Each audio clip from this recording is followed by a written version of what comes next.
Hey folks, you're about to watch the second part of a two-part interview with Kevin Mooney, senior investigative researcher for Restoration News, on his new book, Climate Porn. We're diving into the lies behind the climate grift, the collapse of the global warming agenda, and more. I'm Hayden Ludwig, and this is Restoration Spotlight. So going back, you've mentioned it a couple times now, we may be actually looking at a period of global temperature fall. Possibly. Right? More cooling. Nobody really knows, I understand.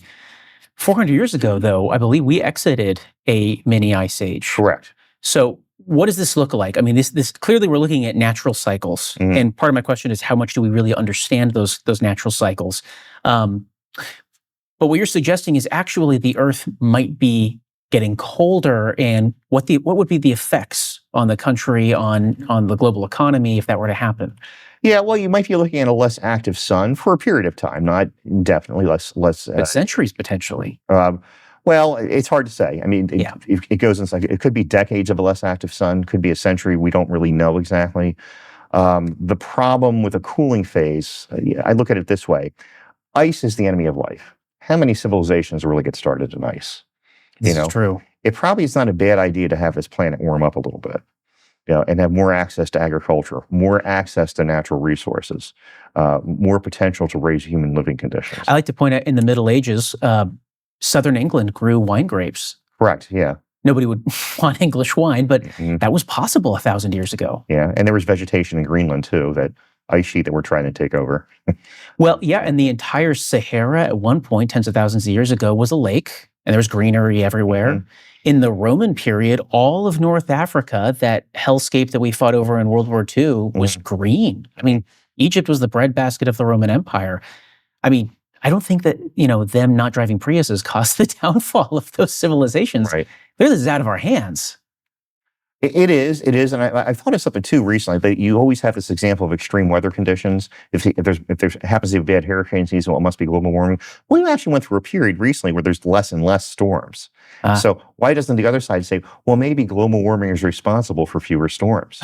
Like they don't take it from the opposite direction. I like that. So we've actually had these instances recently anyway. And we don't know if it's global warming. Yeah, where we say, hey, this is great. This is fantastic. We went through a cycle here where we had fewer hurricanes and fewer extreme weather conditions. Yes. But of course, when you have a bad season, then they chalk it up to to human-induced events. But by the way, if you look at the larger geological record and the larger pattern of weather conditions, we have had fewer hurricanes than we've had over the past century or so. Despite them saying we'd have Category 6 hurricanes soon. So really what you're saying is we should be printing bumper stickers that say, think your local carbon polluter. Right. Your lack of Well, if you're going to argue it one way, you've got to argue it in the other direction. So, it's sort of like if it's responsible for extreme weather, and then all of a sudden we had these placid moments, well, maybe you can credit, this deranged view of man-made global warming, or whatever you want to call it.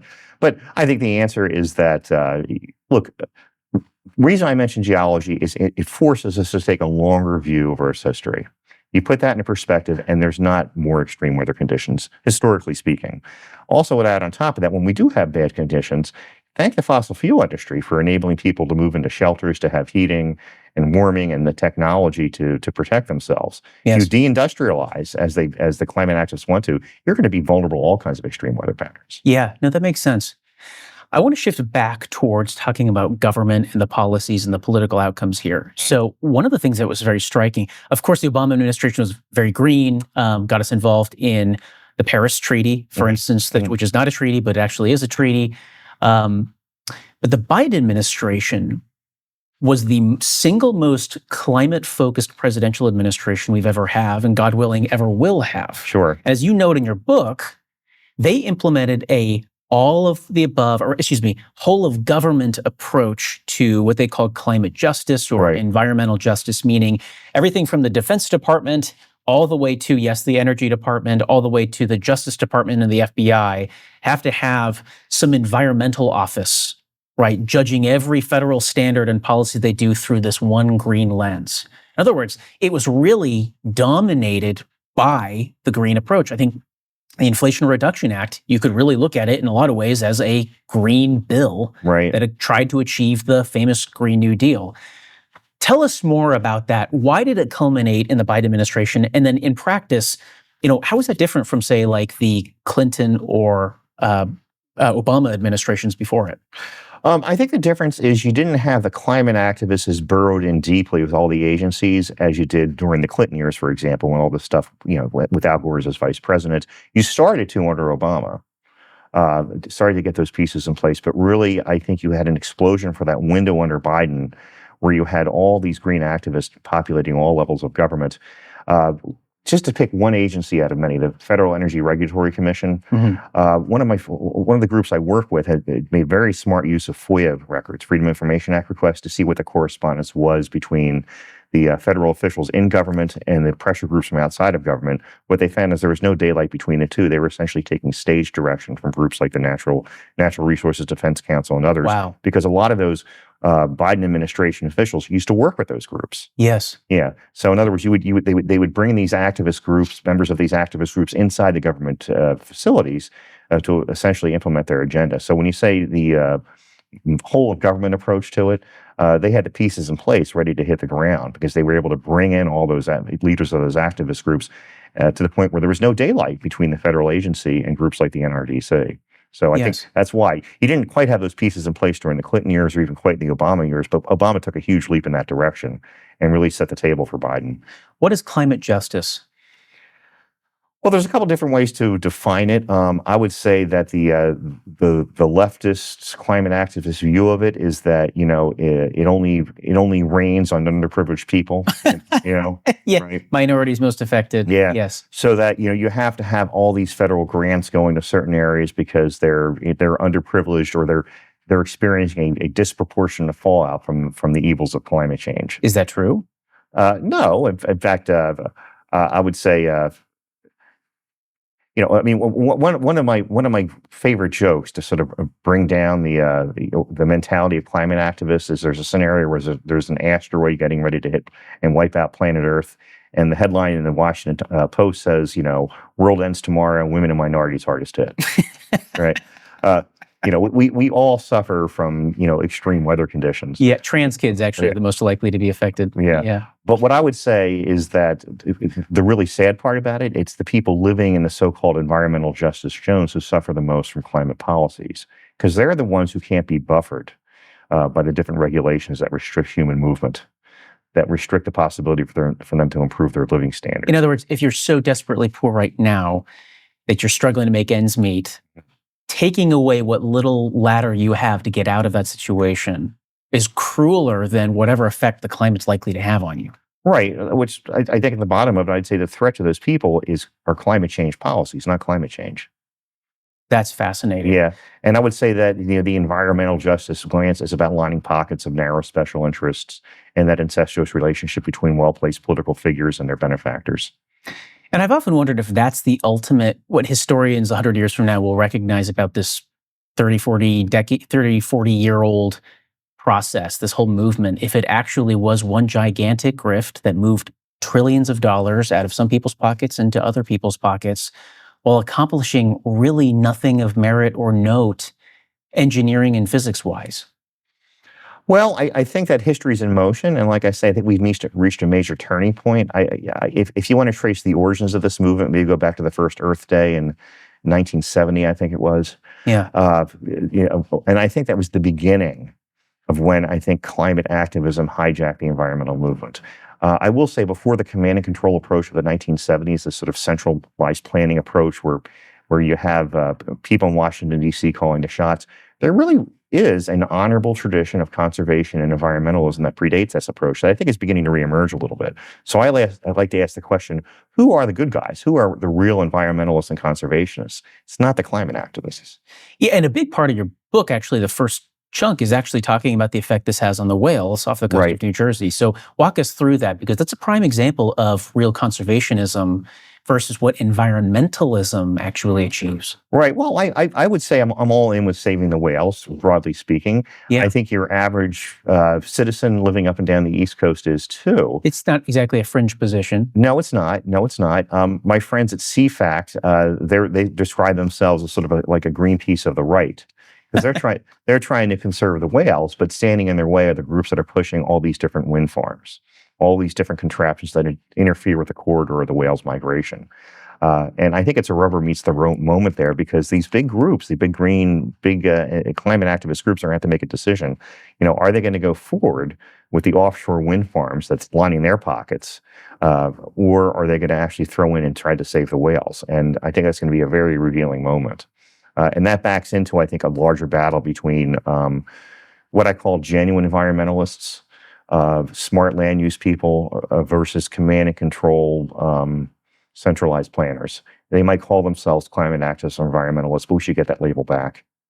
So offshore wind, you've also highlighted the effect this has had on national security. Right. The Navy has raised some alarms about this on the East Coast. Explain that. Yeah, well, I think that history really begins with the Norfolk Naval Base, which is one of the largest, maybe even the largest naval base in the world. Yeah, Norfolk, Virginia. It is the single largest naval base in the world. Huge. They were raising alarms about how the wind farms that planned for off the coast of Virginia would interfere with Navy sonar. So there's a long history with that, and they were very specific that with the wind turbines, it's easy for it to obscure other objects that would be of concern to the Navy. That it makes it more difficult for the Navy to organize exercises and tests. That goes back a little ways, but those were the early incremental examples. Now it's actually a much more explosive concern, to the point where a lot of the information is classified now inside the Interior Department, Department of War, the BOEM agency inside of Interior. They all have their own reports. And the unfortunate catch-22 they have is they have the lowdown on how this really impacts national security. But the more they release the particulars of that, the more they tip their hand to hostile foreign powers about how they can sort of circumvent U.S. defenses. I see. And that's a big problem with the upcoming court cases. So you already have documented examples where, yes, it does interfere with Air Force radar. I mentioned Norfolk, but it's really up and down the East Coast. I would say, between New York, New Jersey, Virginia, wherever all these offshore wind powers go in there, it's an issue. Also for our NORAD defense, that's the early detection system. Just given the geometry of the Earth, how we have those early detection systems set up there, the offshore wind can interfere with some of those early warning systems. Huge submarine bases all up and down. Mm-hmm. Bangor, Maine is a huge one. Right. Yeah, so you're pointing out something massive here. And I wonder, okay, so you mentioned court battles. That's between the Trump administration and I believe the state of Virginia. Is that correct?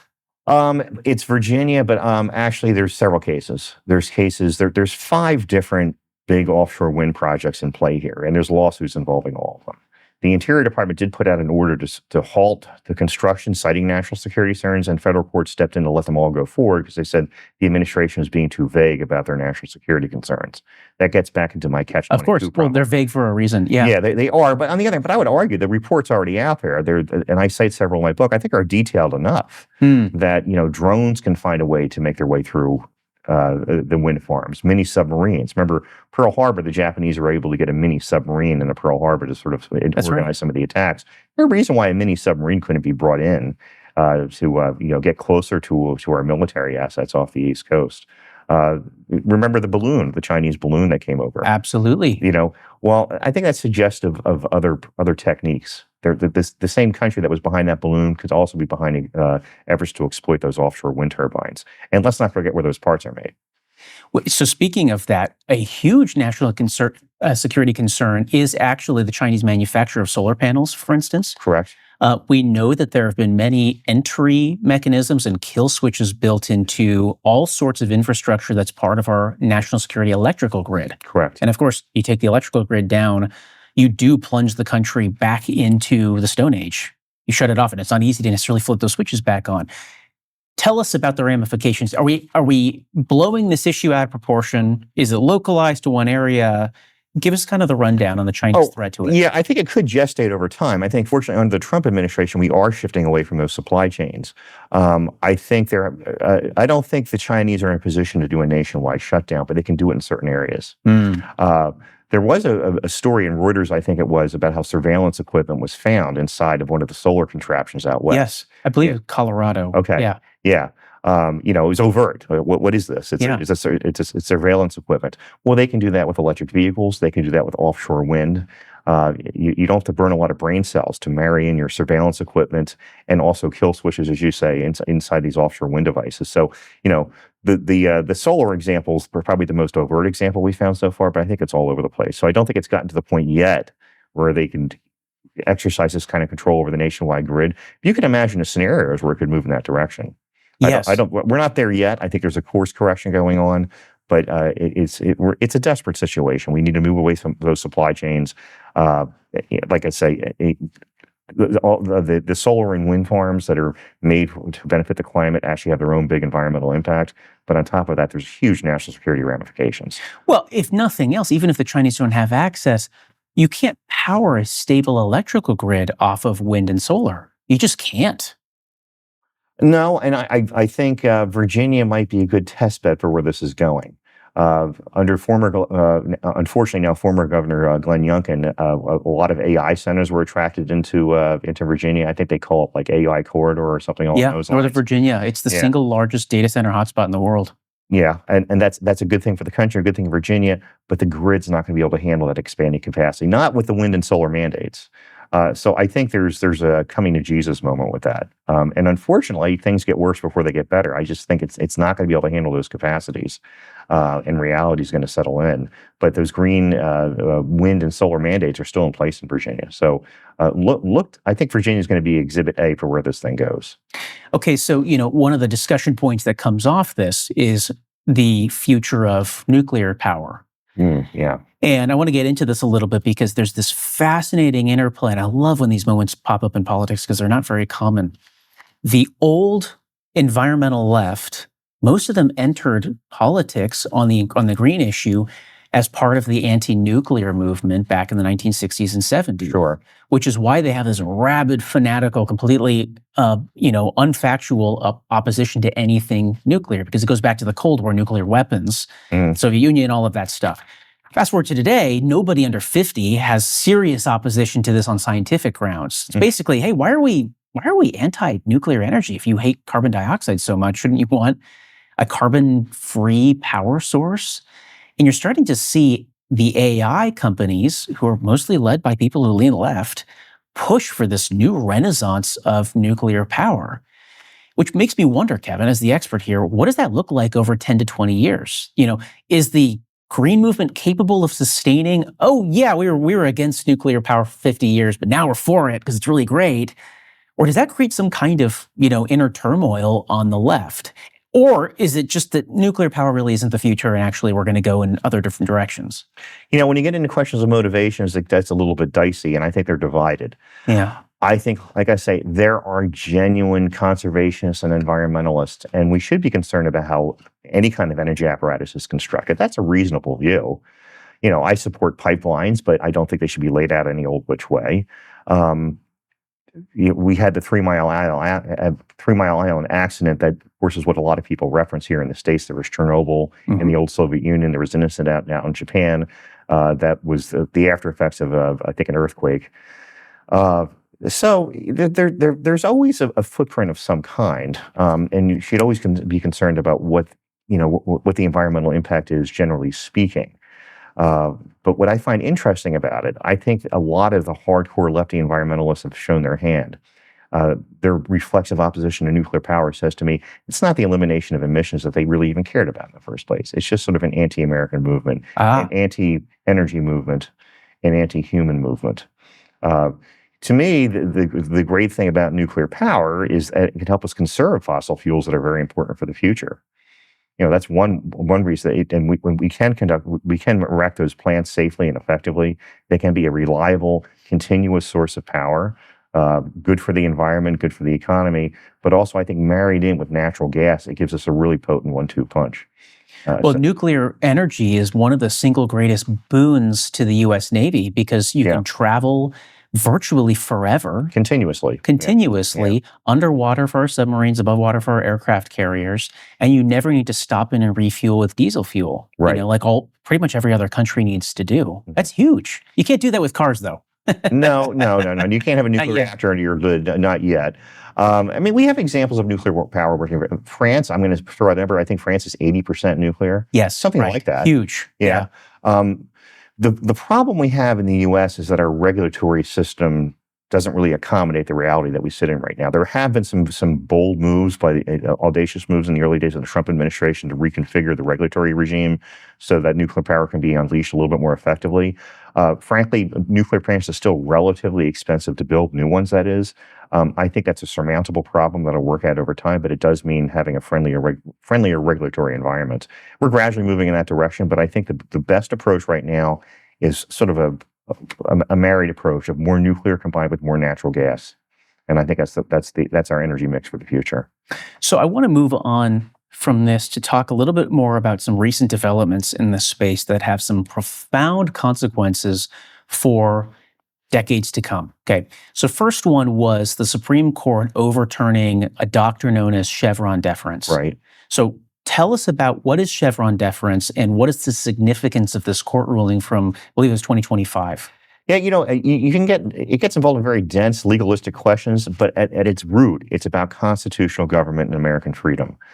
The problem with the Chevron doctrine, which goes back, I think the court ruling came out in the 70s, was the idea that, that elected members of Congress should be deferential to agencies, that the agency should be free to interpret whatever regulation is out there, which of course puts average citizens at a great disadvantage because by definition, it moves power and influence out from the elected branches into the unelected branches, so that if you have some kind of a dispute with your private business, with your ranch or your farm, according to the law, we should defer to the agents who know best and know better than we do. It was a very damaging, very un-American doctrine. I think it's one of the most significant, far-reaching Supreme Court decisions because I think it's the beginning of Congress reclaiming its legislative authority and bringing it back from these unelected agencies. It doesn't mean the agency shouldn't have a role. I mean, Congress can delegate certain decisions to say, well, the EPA should do A, B, and C. That's what we're authorizing here. But it doesn't mean they should run wild. So I think that gives, I think pulling that linchpin out from the administrative state is huge. It's difficult to overstate that importance. And I think it's put all kinds of wind into the back of the Trump administration's deregulatory efforts. Okay, so let's stick with this for a moment. So in the Constitution, Congress shall make the laws. Right. But we know the vast, vast majority of laws created every single year and currently on the books of the federal government come from the administrative agencies, including the Environmental Protection Agency, among many, many more. Mm-hmm. And what you're pointing out is because of the Chevron deference doctrine about 50 years ago, that's where we get a lot of this Congress outsourcing. Mm-hmm. Okay, so we'll pass like the Clean Air Act or the Clean Water Act, and the EPA will create tens of thousands of laws that actually nest under the authority given to them by Congress under that one piece of legislation. So in effect, it's the EPA who's determining all the laws, not Congress. That's what you're saying. It's became a fourth branch of government. Sort of think of it as barnacles on top of the historical Constitution. And I think there's an effort here in the Trump administration to rip off those barnacles and go back to have three branches, not four branches.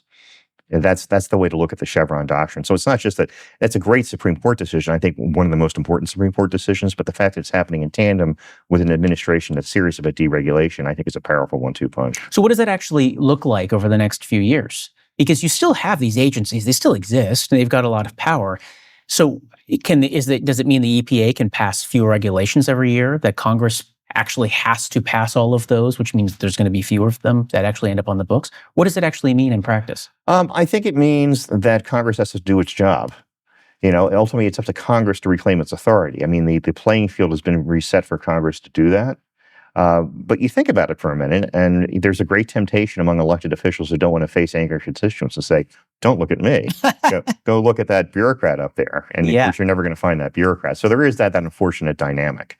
But I also think there's a big counter movement underway. So what does it look like? I think it looks like as we get to the bicentennial, 250 years of American independence, it looks like we're taking some fairly significant steps back in the direction of constitutional limited government, but we're not there yet. A second one I want to talk about that's just as important, specifically to the climate issue, is the endangerment finding. Sure. So trace us back to where this comes out. I believe it's a 2009 Supreme Court case, Massachusetts v. EPA. Mm-hmm. What's the significance and what recently happened with Lee Zeldin as the head of the EPA in the Trump administration? Yeah, where you're seizing on the heart of the climate industrial complex.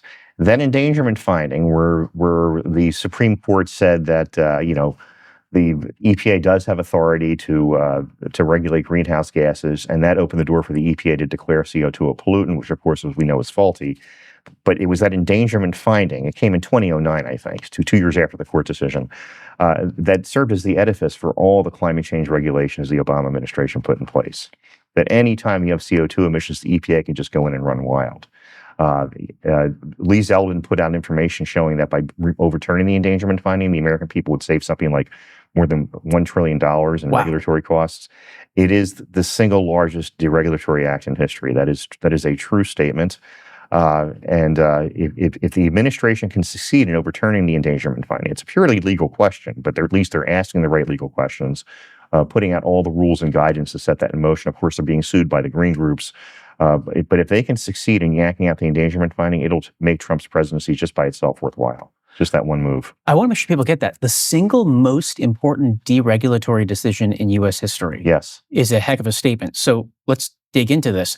My understanding is that it was the Clean Air Act that the Supreme Court used as justification for the EPA to regulate particulates in the air. Right. Even though that original, I think it was Nixon-era legislation, had nothing to do with the climate. It was literally smog and things like this that some older people remember, right? Los Angeles was famous for this 50 years ago. So the Supreme Court in 2009 reinterpreted that law to say, EPA, yeah, you now have the ability to, the authority to regulate the climate so long as, there's too much CO2 in the air and that poses a danger to the country? Is that the theory? Well, the idea was the Supreme Court didn't say the EPA had to regulate. It said that it could. But remember, there's no progressive government in the history of the world, certainly not the Obama administration, that gets the green light to regulate and decides not to take advantage of it. So yeah, that Supreme Court decision did open the door for it.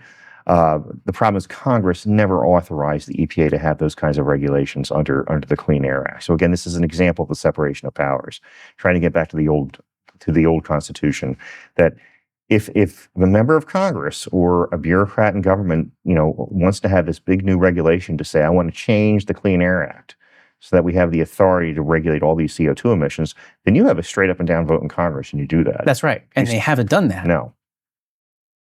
I didn't mean to cut you off. Please keep going. No. Yes. But and they won't do that. If they would be decapitated and thrown out of office. Anytime there's been a move to have that kind of onerous surcharge put on the American public, there's a tax revolt. Yeah. So the Supreme Court says on this flimsy grounds, EPA, you have the authority to do it if you wish. You can regulate CO2 emissions if you wish. Right. Lee Zeldin comes in and says, well, actually, we won't because we don't see a threat arising from carbon dioxide in the atmosphere to the public health under the Clean Air Act. So we're basically relinquishing that authority so long as President Trump is in office. Right. And also we're saying that the original decision by the former EPA was faulty, that we never had that authority in the first place. So if you read through it, it's a very well-crafted legal decision, how you're going back and unwinding that endangerment finding, how it was put into place in the first place. So they're asking, it's been crafted the right way. It's, of course, going to go to court. The other part that I like about the administration's strategy, of course, we discussed the science. The EPA side of that ledger is just to focus on the legalities of it, that this usurped congressional authority.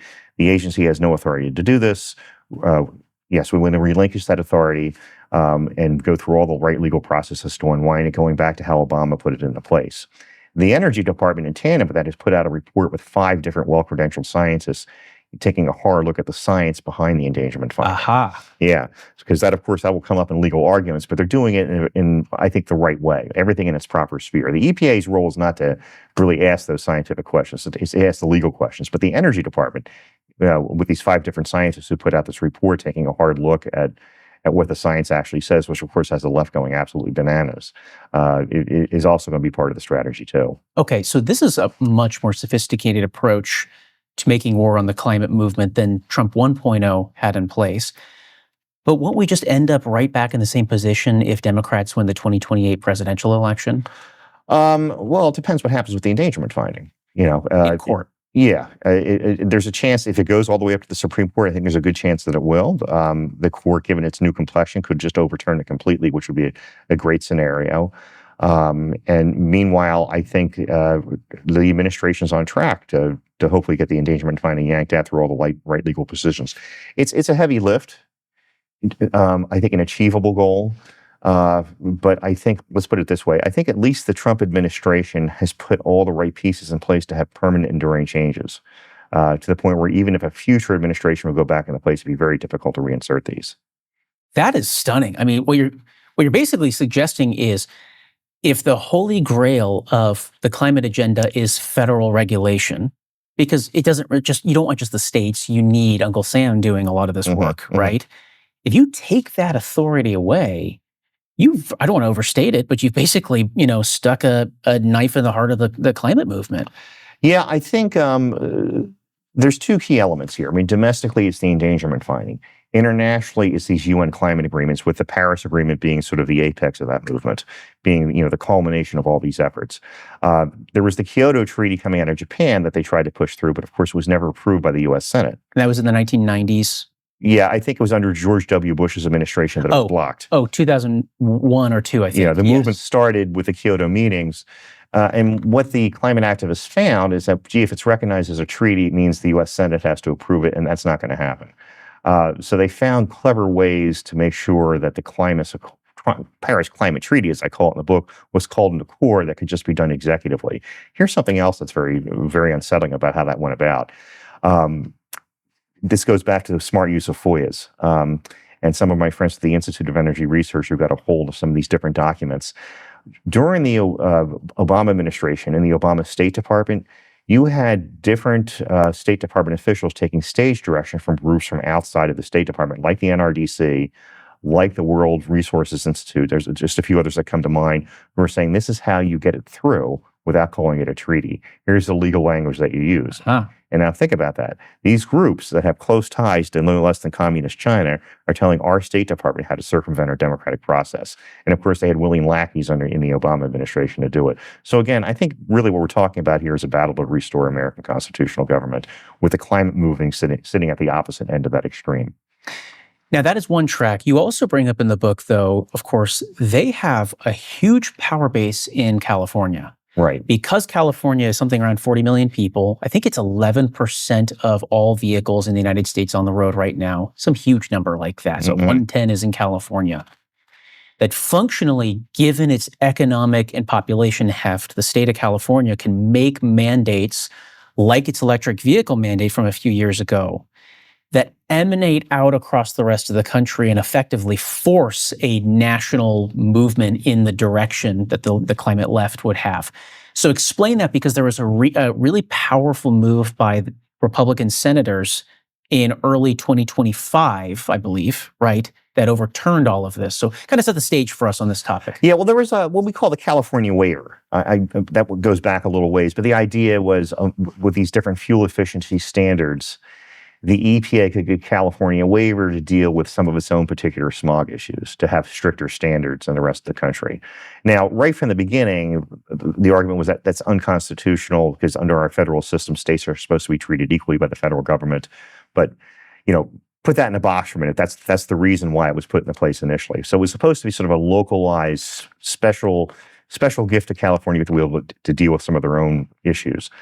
What Gavin Newsom and crew decided to do is they found they could actually, double down on that waiver, get favors from the Obama administration, or rather the Biden administration, to expand on that waiver. Remember who the vice president was under Biden. It was Kamala Harris, yes, former California U.S. Senator, Attorney General. So there are all kinds of interlocking relationships here that made that fly. So the long and the short of it was that Newsom wanted to use that California waiver and those expanded CAFE centers to tell you and everybody else across the country what kind of car they can buy and what car they couldn't buy. It was a way to export California climate policies across the whole country. And they came close to almost achieving that, because you had several states sort of line up, in league with Newsom, but mostly blue states, to say we're gonna go ahead and do this, until the Trump administration, and as you said, the Republican Senate finally stepped in to put the kibosh on this. So is the idea there that because 1 in 10 vehicles is Californian, right? California plated, right? And then, of course, all these blue states will go along with it. That you'd have so many vehicles that for Hyundai or, any other car manufacturer to sell a vehicle in California, They basically decide it's a one-size-fits-all. California sets the standard for fuel efficiency for electric vehicles, for whatever. So every other state has to fall in place simply because there's so dang many cars in California. Right. Like I said, I mean, you have to give them credit. It was a shrewd plan from the beginning. Sure is. And they had friends in right places. They basically had, the California administration under Gavin Newsom essentially co-opted the Biden administration. These relationships matter. Kamala Harris, the leading California figure in the Biden administration, helped call the shots and helped get these exceptions for California. So it really reached its high watermark under the Biden administration. And the Biden administration actually did grant California an extra special waiver before leaving office. So, that's why this last election was so important, because they were really sitting just on the edge of California being able to call the shots across the whole country. Well, and I believe in December 2024, Biden put forward an executive order that put a moratorium on all offshore drilling. Yeah, he did. Right at the very last moment. Right at the 11th hour. Yeah, all these things are being reversed now, but whoever was running the Biden administration knew exactly where to aim their arrow. And the only reason that's not in effect today, other than President Trump, of course, is because Republicans in the U.S. Senate could enact their congressional review authority to basically say, no, this is too last minute, didn't run through us, throwing that out. Yeah, I'm glad you brought that up. That was smart use of the Congressional Review Act. The idea that it was passed under the Gingrich Congress, probably one of the most important changes out of that Congress. No doubt. That if Congress has the cojones, they could use the CRA to go back and knock out these regulations. Say, no, we didn't authorize that. We didn't authorize that. And I would say give Senator Thune and the rest of them credit because they found their spine and went forward with it. An untold story from that episode, by the way. I think that in many ways, Gavin Newsom and Sheldon Whitehouse in Rhode Island have co-opted Al Gore.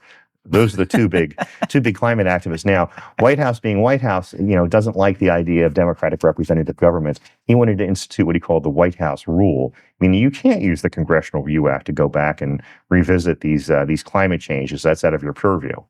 Wow. So he tried to neuter the Congressional Review Act. If he had succeeded, the Congressional Review Act would be meaningless. If Congress can't overturn a regulation like that, then what could they ever use the CRA for? Yeah, right. That's the point of it, isn't it? But again, that's what makes the climate activists tick. They view constitutional limited government as an obstacle. You would have to throw out, just make the Congress an appendage of the administrative state. That would be the White House ambition. And this is why it's so important, you giving your perspective on reporting for decades on this issue, as you see in your book, Climate Porn, you see that just arguing on the level of the science is insufficient. It's important. You have to meet them on that and argue the facts. Mm-hmm. But it's also worth pointing out, they'll say whatever they think they need to say to ultimately win the bigger battle, which is for control, for power. No, it's ultimately about political power. It's ultimately an anti-American, anti-constitutional movement. It's a movement that at its core is based on transnationalism and globalism, which leaves no room for national sovereignty. That's ultimately what it's about. One of the unfortunate side effects of that is how it has affected the scientific process. I mean, I certainly think climate change is something we should be studying. As I say, I think there's challenges to humanity. There's natural influences that the dinosaurs didn't have a space program. They couldn't stop that asteroid for coming. So This is true. I think a re-energized American space program is our great insurance company for the future. I'm with Elon Musk on that question. I am. I'm excited to see us going back into space and looking at a moon base, and all those things are important. But I always say, there was a certain opportunity cost, unfortunately, associated with all the time and effort put in these phony scare campaigns versus things that we should be looking at. Okay, I want to end with things we should be looking at. We spent a lot of time bashing the other side. What does an America First energy policy look like for the 21st century? Well, it looks like some of the early steps the Trump administration has taken. Some of my friends at the Institute for Energy Research have a new report out, like 300 ways the Trump administration and congressional Republicans have unleashed American energy, tapping into our rich oil and gas deposits, doubling down on the natural gas revolution, trying to expand American infrastructure so that we're not dependent on hostile foreign regions. We're not dependent on hostile foreign sources for energy. Also building alliances too. For all our complaints about Canada and Mark Carney, it's still a stable, friendly neighbor. We should go back to looking at developing the oil sands in Canada. Yes. Go back to reestablishing the pipelines connecting Canada and the U.S. Have us as a great energy exporter to Europe and other parts of the world so they don't rely on Russia. I think that's part of the America First agenda, making us the energy leader of the world. We're blessed with rich oil and natural gas deposits and other natural resources, but we should be fostering more international partnerships along those lines. I think that the administration's trying to do that, but like I say, you can't really overstate the damage that was done during the Biden administration. You mentioned the LNGs and trying to end exports. Of course, that's been reversed. We're still digging out of a hole, though. And that'll be true for years to come. Last question to you. So one of the interesting things about your book is you end by comparing where we stand today on the eve of America's 250th birthday since the Declaration of Independence with Washington standing on the banks of the Delaware River in December, Christmas Eve, I think, right? Christmas evening of 1776. The flames of liberty seem like they're gutting low. They need a victory. And he goes across the Delaware River, takes the Hessians by surprise in New Jersey. You're a native son of New Jersey. And you use that metaphor for today, right? That analogy for today. So where do we stand? Are you hopeful about the future, given everything we've talked about? You pointed out the size and scope of the enemy against us. This is a 40-year project to overturn American sovereignty, to destroy the constitutional republic. You're one of the brave lone voices here, and all our friends at other related organizations who are sounding the alarm, trying to promote good science and point out it's ultimately about power, guys. It's ultimately about overthrowing the United States. Having reported on this for a few decades now, do you think things are looking better? What do you think is coming around the pike? Are you optimistic about the future? Let's say I'm not neither optimistic or pessimistic. I would say that there's sources for American renewal that they don't have in Europe. I think because of our founding period and how we're wedded into the natural law and the idea that man's authority should be limited. And I see some movement back in the direction of rediscovering those founding principles, coming up on 250 years of American independence. I think getting out of the Paris Agreement, getting out of all those UN climate agreements is a great birthday gift from the Trump administration to the United States. It is, we are an independent country. What was his statement in his first campaign? I represent Pittsburgh, not Paris. Yes. The subtext is no taxation without representation. That's echoing what the sentiment behind the American Revolution. There was colonists, a lot of, in many ways, when they were rebelling against England, they were rebelling against the freest country in the world. I mean, nobody said that the British Constitution was a bad thing. It just said you were not translating that over to us. You were denying us our rights as Englishmen. And then it got to a point where they realized that independence was really the only way to go. Independence and freedom go together. We can't be part of a transnational, international, unaccountable institution and say that we're a free country. So I think getting out of I have a proposal at the end. Senator Mike Lee's actually put this out for us to get out of the United Nations altogether. Amen. I think we should, but I think getting out of all those different UN agreements, the ones that had real teeth in it, the one that really aimed their arrow at American sovereignty, that's a huge leap in the direction. For that reason, I feel better about our prospects for 300 years of American independence than I did a few years ago. I'm glad to hear it. Kevin Mooney, thank you for joining the show. It's been so wonderful talking with you. Yeah, thanks for having me. Thanks for tuning in to Restoration Spotlight. I'm your host, Hayden Ludwig. If you like what you hear and want to join the fight to protect the next generation of patriots, visit restoration-news.com, where we publish hard-hitting news, commentary, and investigative deep dives that put America first. That's restoration-news.com.